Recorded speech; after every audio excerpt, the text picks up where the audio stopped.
I stand alone in the bridal suite at Willamette Valley Vineyard, staring at my reflection in the full-length mirror.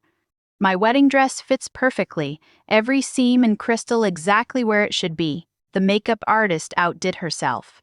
My eyes look wider, my cheekbones more defined, my lips the perfect shade of rose.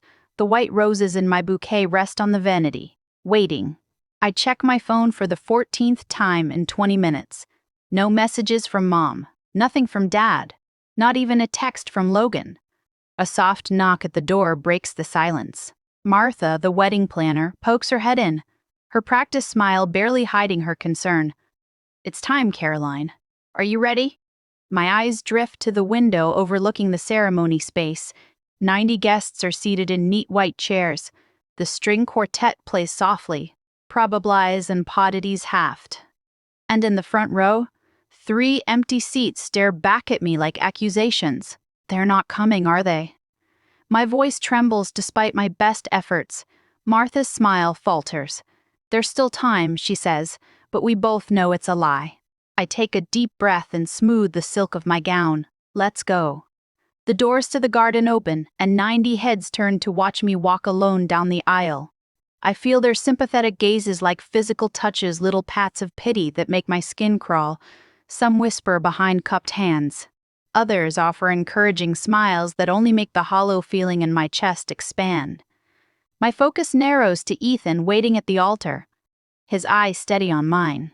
The love radiating from him is almost enough to push away the memory of my mother's voice 3 days ago. "We'll try, sweetie." Logan's firm has an event that weekend. Mom's dismissive tone had cut through the phone like she was declining a casual lunch invitation, not her only daughter's wedding. "I can pay for the flights." I'd offered, desperation clawing at my throat. "The hotel. Anything. Please, Mom." In the background, Dad's voice had drifted through. "Tell her we're busy." Now, placing one foot in front of the other, I force myself to breathe. In at one step, another step, I will not cry.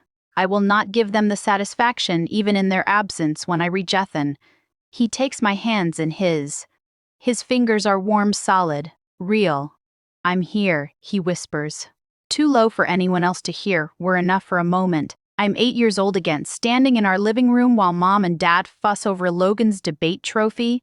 They position it carefully on the mantle, step back to admire it from different angles, take photos to send to relatives.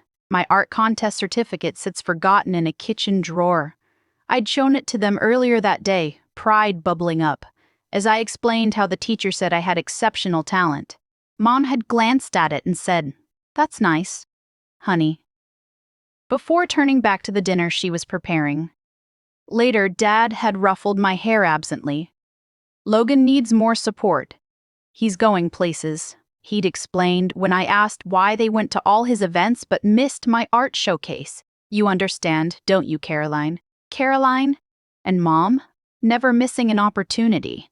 "Why can't you be more like your brother? He focuses on what matters." I'd tried harder after that. Academic awards, college scholarships, business success, each achievement, a desperate attempt to turn their heads in my direction. Each one noted with distracted acknowledgement, if acknowledged at all. The ceremony continues around me. I say my vows, my voice growing stronger with each promise. "I choose a future based on seeing each other clearly," I tell Ethan, the words carrying more weight than anyone but he understands. When the officiant pronounces us husband and wife, Ethan's mother envelops me in a warm embrace. "You're one of us now, dear," she whispers, and something tight in my chest loosens just a fraction. The photographer captures us on the dance floor, Ethan twirling me under the string lights. His cousins join us, forming a circle of laughter and music. For moments at a time, I forget about the family-shaped hole in my celebration.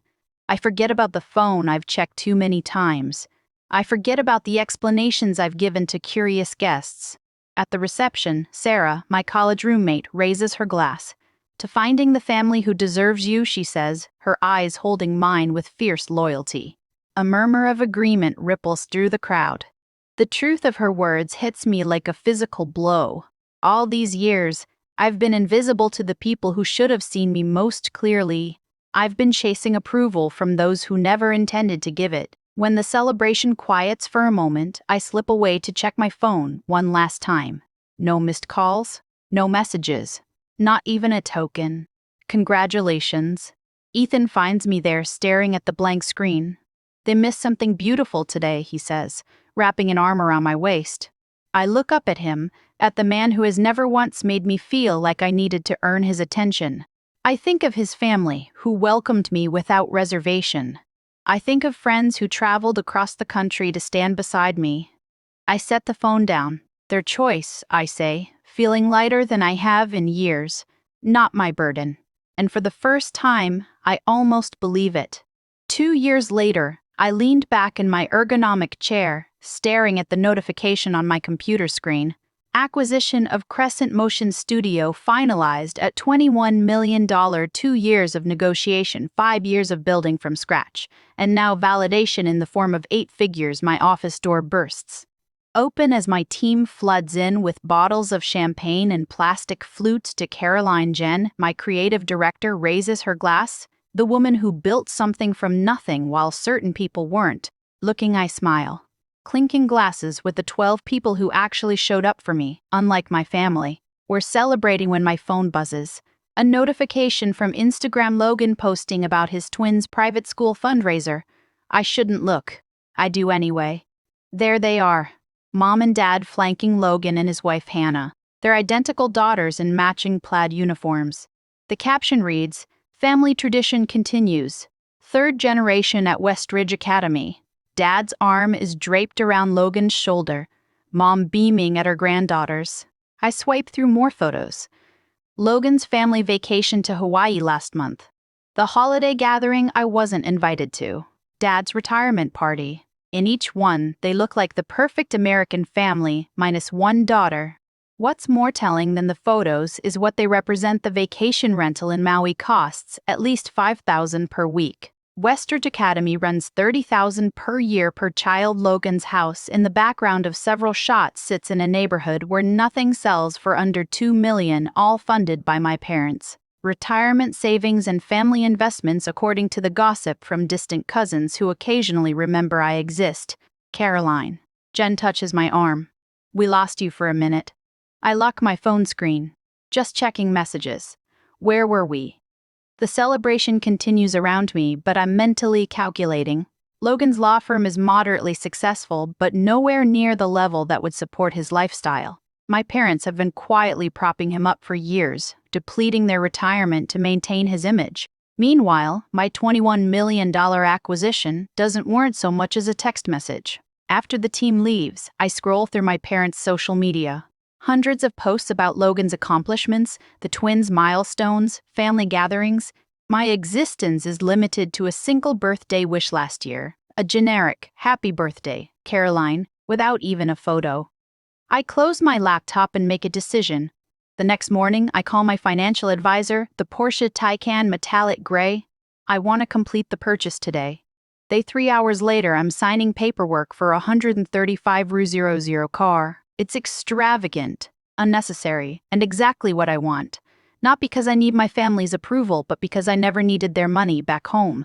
I take a single photo of the car in my driveway, the afternoon sun gleaming. Off its metallic finish, I posted to Instagram with a simple caption, "Dreams realized for 3 days, nothing." Then on Wednesday afternoon, my phone lights up with a name I haven't seen in 5 years, Mom.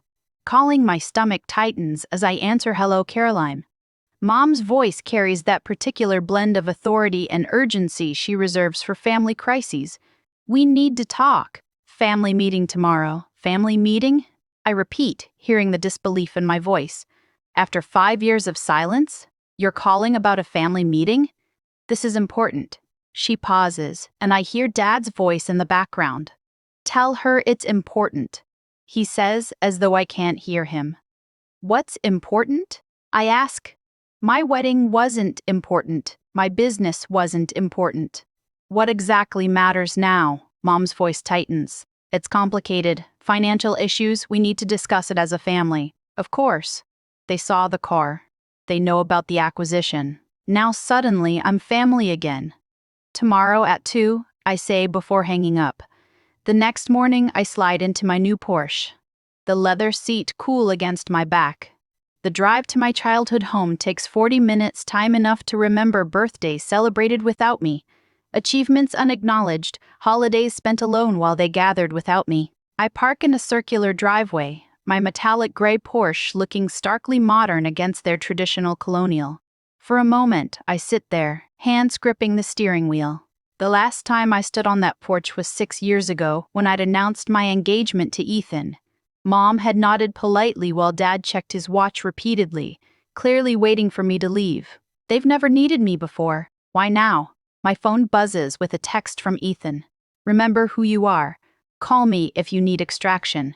I smiled despite myself. Another notification appears, an email from Naomi Blake, the investor who believed in Crescent Motion when no one else would. "Your worth isn't measured by those who couldn't see it. A final alert. My assistant confirming tomorrow's meetings. Don't let them take too much time. You have the production review at 4. Come on her." I take a deep breath, remembering my therapist's words from last week's session. Boundaries aren't punishments, they're protection. I straighten my shoulders and step out of the car. Before I can knock, the front door swings open. Mom and Dad stand there, their expressions shifting from annoyance to shock as they take in the Porsche behind me. "You've done well for yourself," Dad says. Not, "Hello." Not, "I've missed you." Just an assessment of my financial worth. "Yes," I reply simply. No hugs, no warmth. They lead me to the dining room table where Logan and Hannah already sit, their faces a study in calculated concern. "Caroline." Logan nods, as though we spoke last week instead of 5 years ago. "Let's get straight to business," Dad says, pulling out financial folders. I remain standing, my purse strapped tight in my grip, the only outward sign of the turmoil beneath my calm exterior. "No. First, I'd like to know why I'm suddenly important enough to include in family discussions after being excluded from everything else for years." Mom and Dad exchange glances. Logan shifts uncomfortably. "We can discuss that later," Mom says, her voice slipping into the dismissive tone I know too well. "We have more pressing matters now."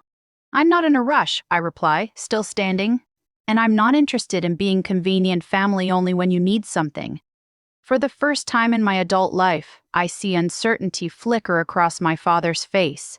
In this moment, I understand they need me now, and for once I have the power to decide what happens next. The dining room of my childhood home feels smaller than I remember. Richard sits at the head of the table, hands folded like he's presiding over a board meeting rather than a family crisis. Elaine perches beside him, her posture perfect despite the worry lines creasing her forehead. Across from me, Logan slumps in his chair, his designer shirt wrinkled at the cuffs. Hannah sits beside him, a leather photo album open on her lap. "It's foreclosure, Caroline." Richard's voice is firm but carries an unfamiliar tremor. "Logan's mortgage is 3 months behind. The twins' private school tuition is unpaid for the semester." I say nothing, letting the silence stretch. 2 years of no contact, and this is what brings us together. "You need to help your brother." Richard slides a document across the polished oak table. Loan paperwork, already filled out. The presumption steals my breath. "Think about your niece and nephew," Elaine's voice catches. A practiced hitch that once would have sent me scrambling to please her. "They're just children. They shouldn't suffer because of financial difficulties." Logan leans forward, eyes narrowed. "We're family, that's what family does when one of us succeeds. We help the others." Hannah flips the album open wider, pushing it toward me. They ask about Aunt Caroline. All the time she points to photos of children I barely recognize their faces shining at a birthday party. "I wasn't invited to attend. Maddie wants to know why you never visit." Richard clears his throat. "We've done everything we could. Our retirement fund is." He trails off, exchanging a look with Elaine. "We've been supporting them as best we can." The implication hangs in the air between us. My success means I owe them. My independence is selfish in the face of family need. I close the photo album and slide it back across the table. "Where were you at my wedding?" The question falls from my lips with surprising calm. Logan blinks. "What?" "My wedding, 2 years ago." "Where were you?" Elaine's hand flutters to her throat. "We were busy." Logan had that event with his firm. "It wasn't convenient." Richard adds, as if commenting on a missed dinner party. I nod slowly, feeling something crystallize inside me. And yet here you are now, because you saw the Porsche on Instagram? You only contacted me because you saw the car? Logan's face flushes. That's not fair, isn't it? I sit straighter, feeling the power of my financial independence in my spine. Where there once was anxious curve, there's steel. I built everything alone. Every scholarship, every client, every late night. Where were any of you? Richard's eyes narrow. What's that got to do with the current situation? Everything. I fold my hands on the table, mirroring his posture. I'm listening. Tell me why I should write a check today. Logan slams his hand on the table. You always had to prove something. Always showing off how smart you were, how creative, how special. Some of us were just trying to live normal lives. Richard's hand settles on Logan's shoulder. Your brother had more potential. We had to nurture that. You were always so independent. We're still your parents, Elaine whispers, tears gathering in her eyes. Despite everything, you were parents in title only. My voice remained steady, surprising even myself. You missed my high school graduation. You missed my college scholarship ceremony. You missed the launch of my company. You missed my wedding. I tapped the table with each missed milestone. You missed my life. And now you want to share in what that life has built. Caroline. Richard starts. You didn't build this success. I continue.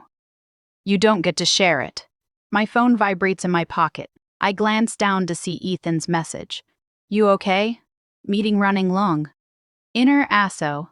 The sight of his name brings back Naomi Blake's words when she invested in my startup. You don't need approval from anyone who can't see your light. I think of my team at Crescent Motion. Their faces shining as we toasted the acquisition. People who chose to see me, to support me, to believe in what I could build.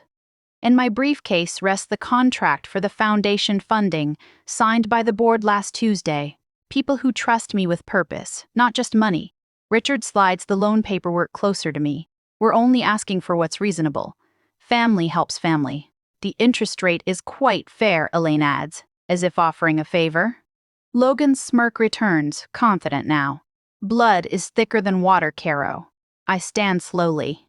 Deliberately, the motion draws their eyes, their bodies leaning forward expectantly. I reach for my briefcase and set it on the table with a soft thud. I've made a different decision. I say Logan's eyes fix on my hands as I unlatch the briefcase. Richard shifts forward in his chair. Elaine's fingers twist the napkin in her lap instead of a checkbook. I withdraw a single document and place it on the table. This is the announcement for the Rivera Media Scholarship Foundation, $16 million to create opportunities for young women in digital media arts. I smooth the paper with my fingertips. The press release goes out tomorrow morning. $16 million? Logan chokes out the number. Named after Miss Rivera, my high school media arts teacher. The woman who attended my gallery showings when my family was too busy. The money is legally protected in a foundation trust. The board approved the allocation last week. Silence falls like concrete across the table. I'm helping girls who never got the applause I didn't get, I say, gathering my belongings. That's what family means to me. Logan's face contorts, veins standing out on his forehead. You're wasting it on strangers, on nobody girls who deserve better than what I got. I snap my briefcase closed. Girls who need someone to see them, to invest in them. My parents sit stunned, staring at the paper that represents millions they'll never touch.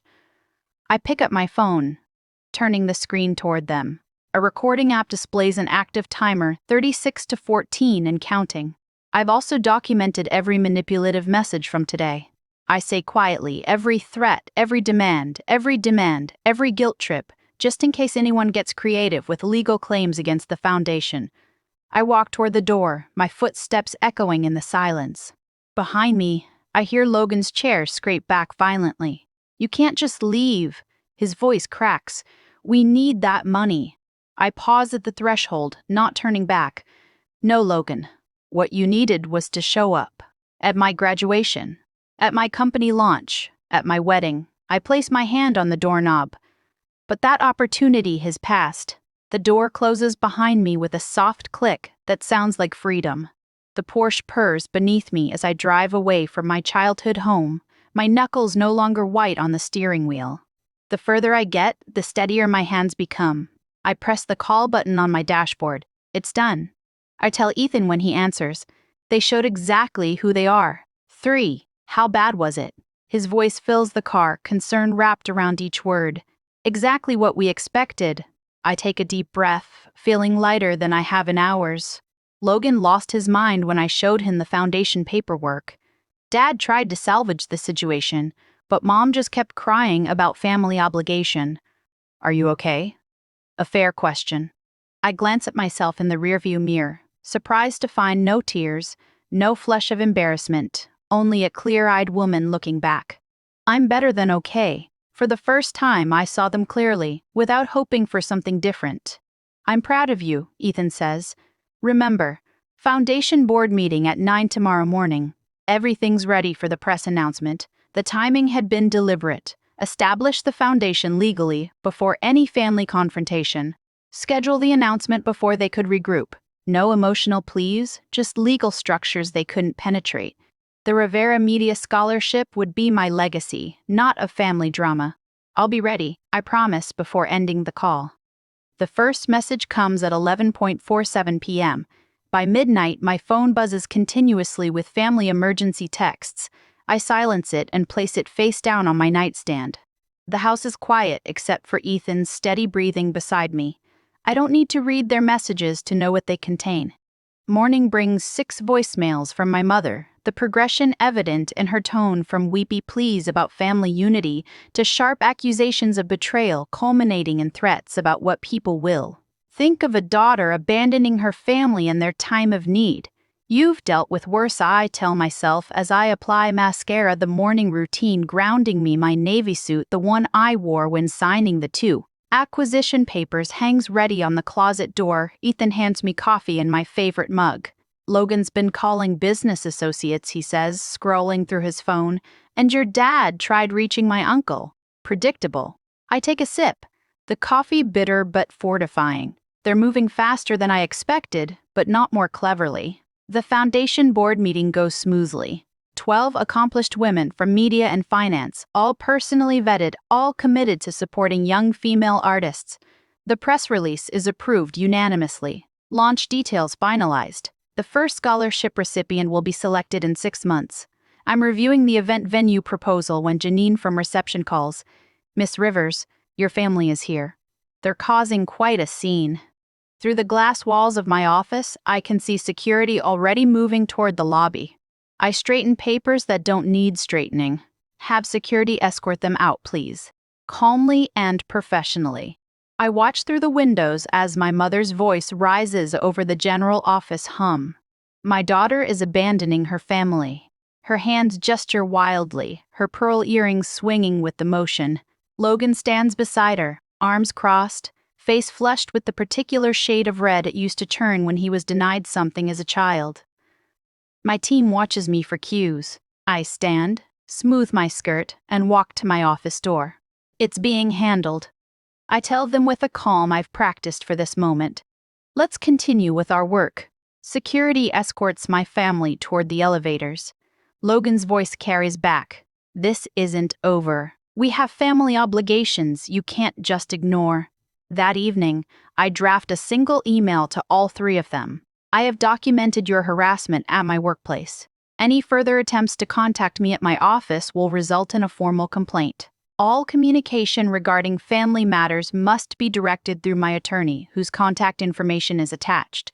Caroline. Direct and clear, says Patricia, my therapist, 2 days later. We sit in her sunlit office, the faint smell of jasmine tea between us. How did it feel sending that? Necessary. I trace the pattern on the armchair. Not satisfying. Exactly. More like setting a boundary, she offers. Yes. I look up at her. They're showing who they've always been, aren't they? People tend to reveal themselves under pressure, Patricia says. What you're seeing now isn't new behavior, just intensified. The realization washes over me, simple but profound. I wanted their love, but they wanted my resources. That's an important distinction. All those years. My voice trails off as connections form, the childhood neglect, the absent parents, the way they appeared only when I had something to offer. It wasn't my job to earn their love. It was their job to give it freely. Cly. And now? Now I know I'm not responsible for fixing them, I say, feeling the truth of it settle in my bones. There's freedom in that. The next morning brings news that Logan has contacted the Portland Chronicle about a family dispute.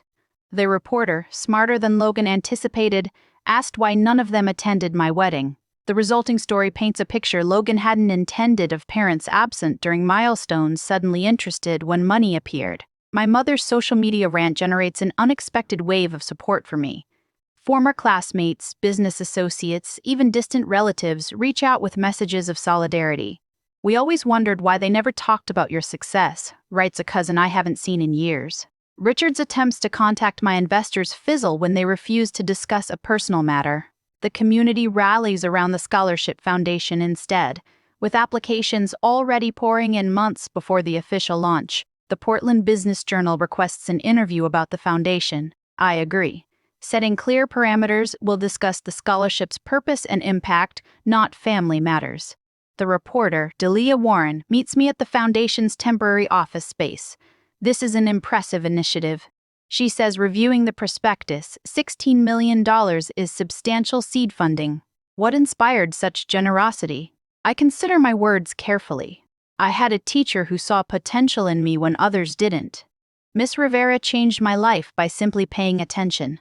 I want to create that opportunity for young women who might otherwise be overlooked. You've built an impressive career, Delia notes. Crescent Motion's acquisition was one of the biggest tech stories last year. Is your family proud? The question hangs between us. I could dodge it, redirect to safer territory. Instead, I meet her eyes directly.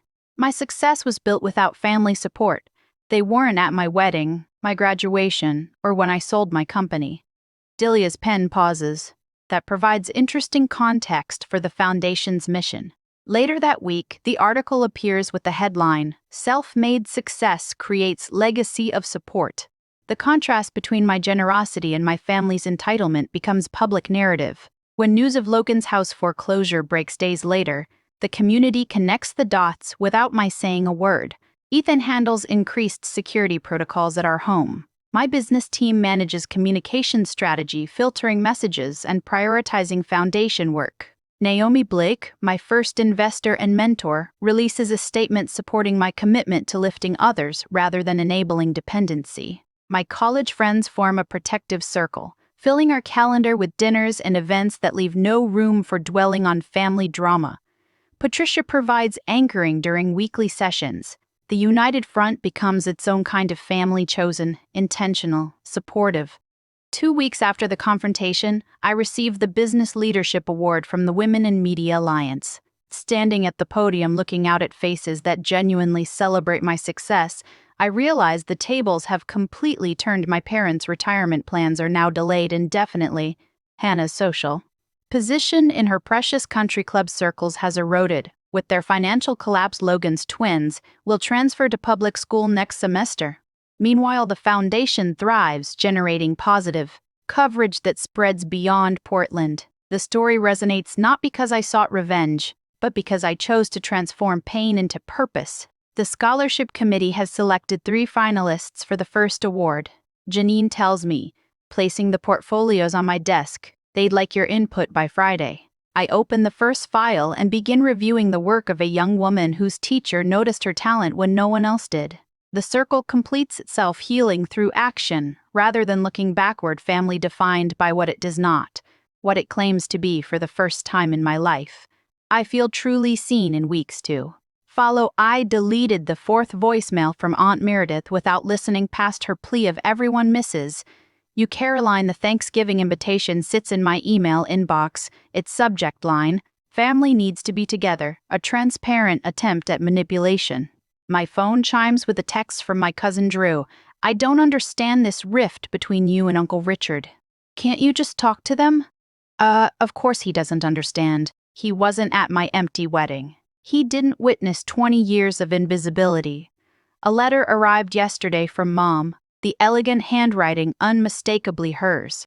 "We always believed in you," she wrote, as if rewriting our entire history. The envelope sits half-burned in my fireplace, its edges curled and blackened like the lies it contains. "Dad called my office directly last week. We need to clear the air," he said, his voice lacking any acknowledgement of what they'd done. My assistant, following strict instructions, told him I was unavailable, permanently. The final straw comes when Logan sends the twins to my office with handmade cards. "We miss Aunt Caroline," written in childish handwriting I know isn't theirs. The manipulation is so transparent it makes my stomach turn. They're using every emotional lever they can find, Ethan observes that evening, examining the cards on our kitchen counter. They're desperate. I flicked of the week's collection of attempts, but they still haven't actually apologized. The family attorney calls next, his voice professionally neutral. "There are moral obligations to consider, Caroline. Family ties carry certain responsibilities. The implication is clear. I'm the villain in their story. The heartless daughter who abandoned her struggling family. Pastor Wilson from the church I stopped attending years ago leaves a voicemail. Your parents are deeply concerned. Perhaps we could meet to discuss reconciliation?" 2 childhood friends, neither of whom I've spoken to in a decade, suddenly reach out. "Your parents seem so heartbroken," says one. "The holidays are for forgiveness," says the other. When Logan's wife Hannah emails photos of the twins in Halloween costumes, "The children ask about you constantly," I nearly throw my phone across the room. They're framing this entire situation as my responsibility. I tell my therapist during our weekly session, my forgiveness, my duty, my failure to be the bigger person. "And how does that make you feel?" she asks, her eyes steady on mine. "Angry," I admit, but also validated. They wouldn't fight this hard if they weren't afraid of losing control. The foundation's selection meeting provides an unexpected challenge. The committee recommends a scholarship for Maya Harrison, a 17-year-old filmmaker whose application video shows remarkable talent and painful familiarity. She reminds me of myself. I tell Ethan that night, quiet, determined, overlooked. I watch her interview video again. Maya's eyes hold the same wariness I see in my own wedding photos. She talks about finding her voice through filmmaking when her family couldn't hear her. What if I'm wrong to cut them off completely? The question slips out before I can stop it. Ethan sits beside me on the couch. "What brought this on?" "Maya, if I'm telling these girls to find their strength, am I modeling that by running away from my family? Is setting boundaries running away?" Ethan asks. I consider this. No, boundaries aren't abandonment. What would you tell Maya if her family treated her like yours treated you? The answer comes easily. I tell her she deserves people who see her worth. The Thursday before Thanksgiving, I host dinner at her home. The dining room table extends to accommodate everyone. Ethan beside me, Naomi across from us, my business team scattered between. Maya sits at the opposite end, her scholarship certificate framed on the sideboard behind her. Our home glows with warmth my parents' house never had. Candles flicker in silver holders. Laughter rings against the ceiling. No one here needs to prove their worth to be seen. I raise my glass. To those who see us as we are. The toast echoes around the table. My phone stays off. Notifications silenced. The meal unfolds in perfect rhythm, conversations flowing without the undercurrent of judgment I grew up with. Over dessert, I announce the Foundation's new mentorship program. I'll be personally involved with each recipient, I explain. We're creating connections that matter. Maya's eyes widen. "You'll be mentoring us yourself?" "Every step of the way," I smile at her. This foundation isn't just about money, it's about building something meaningful together. Naomi nods approvingly. "You've created structures that can't be interfered with. The foundation's independence is legally secured." I confirm. Its success will be measured by impact, not approval. Later, as we clear plates, Ethan turns on the local news. Right on schedule. The feature about the foundation airs strategically timed to coincide with my family's traditional dinner hour. On screen, I speak with confidence I've earned. We build family through action, not obligation. The report transitions to financial analysis, contrasting the foundation's transparent governance with examples of mismanagement, including a not-so-subtle reference to Logan's business failures. Maya watches, transfixed. They're actually comparing your brother's company to the Foundation? Facts speak for themselves. I stack dessert plates with steady hands. The community has validated what my family refused to see. The following morning, my parents request a meeting at a coffee shop downtown. I arrive in the Porsche, the car that triggered their sudden interest after years of silence. Dad looks older than I remember, defeat etched into lines around his mouth. We should have been there, he admits, staring at his untouched coffee. At the wedding? I ask, though I know that's not all he means. Everywhere, his voice cracks. All those years. Mom's eyes shimmer with tears. How can we fix this? The question hangs between us. 3 months ago, I might have grabbed at this opening, desperate for any acknowledgement. Now I feel only calm clarity. Some things can't be fixed, I tell them. Only accepted. Mom flinches. I'm not closing the door forever, I continue, but I need accountability, not convenience. I'll consider limited contact after you both start therapy. That's unnecessary, Dad begins, the old dismissiveness rising. It's non-negotiable. I sip my tea, the warmth spreading through my chest like certainty. They exchange glances, the silent communication of people who never expected consequences for their choices. Logan's financial collapse has stripped away their illusions of his superiority. My success exists beyond their reach. The Foundation thrives independent of their approval. When they leave, no agreements have been made, no concessions offered. I watch them walk to their car, a sensible sedan now, the luxury vehicles long gone. I drive away without looking back, freedom replacing obligation in every beat of my heart. The Foundation awaits. Maya's project needs review. My chosen family expects me for dinner. For the first time, I'm moving towards something instead of away from someone. And that makes all the difference. I stand in the sunlit studio of the Crescent Foundation, watching Maya adjust her camera settings. The morning light filters through the tall windows, casting golden patterns across the polished hardwood floor. It's been a year since I faced my family for the last time. What do you think about this angle? Maya looks up, her eyes bright with the same creative fire Miss Rivera once saw in mine. Try moving it slightly to the left. Catch how the light falls across the subject.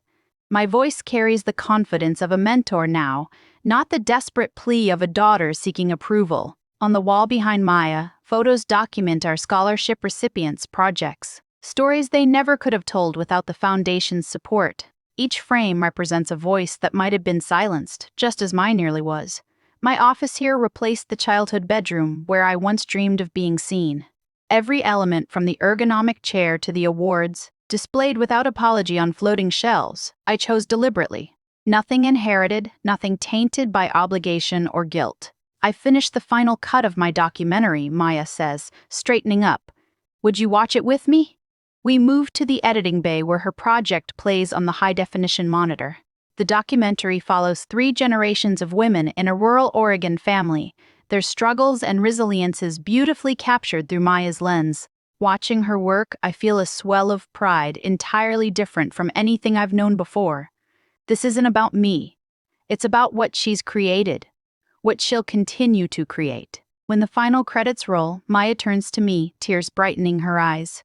You're the reason I believe I can do this, she says, wrapping her arms around me in a spontaneous hug. I think of Miss Rivera, how she recognized something in me when my own parents couldn't be bothered, how her belief sustained me through years of family indifference. Now the cycle continues not of neglect, but of genuine support. Later that week, I stand at the podium of the Portland Art Center, accepting a Community Leadership Award. The audience applauds. A sea of faces turn toward me with appreciation, not pity. Ethan sits in the front row, beaming with unrestrained pride. There are no empty seats causing me pain tonight. No phantom family members I wish were here. Every person in this room sees me, truly sees me for who I am. Thank you. I begin, my voice steady. This journey began in invisibility and has led to impact. For years, I measured my worth by the approval I couldn't earn from people who refused to give it. I pause, let my gaze sweep across the room. Now I measure it by what we build together. The standing ovation washes over me like a cleansing wave. My therapist calls it post-traumatic growth. This strange peace I've found after accepting that some wounds never fully heal. I maintain careful boundaries with extended family. Holiday gatherings now center around chosen family. Celebrations filled with genuine joy rather than dread. Ethan and I have established our own traditions. Naomi's retirement party at the foundation last month brought together the circles of support that lifted me when blood ties failed. The emergency fund for students facing financial hardship, my latest project, ensures that talent isn't crushed by circumstance. I understand now what these young women need because I lived without it.